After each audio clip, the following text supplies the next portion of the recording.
Tak poslouchej, ty močovino jedna. Ty skurvená špíno, bejry.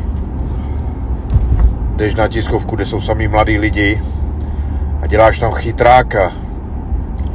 A potom se na to připravíš a vystříkáš tam pepřák, pak si vezmeš masku. A já jsem nemohl ani dejchat.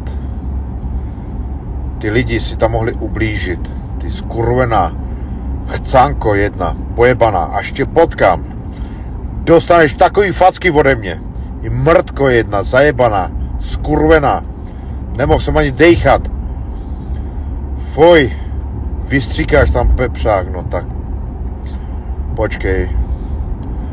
A já, když jsem odcházel, tak jsem tě viděl dole, že jdeš a máš tu masku. A já si říkám, ty vole, proč má tu masku? Je mrdino, skurvena. Sdílejte to lidi, to k němu dostane, že ode mě von vyfasuje. Mrtka skurvena. Tohle už bylo moc, ty chcánko jedna. Ty vole, normálně. Fuj. Fuj. Nic jiného než velký fuj. Ty chcánko jedna. Že teď mě pálí v krku, v oči, v nose. A nedokážu si představit ani, co to podělá pro ty mladé děti. Ty lidi tam. Fuj, ty jsi odporná chcánka.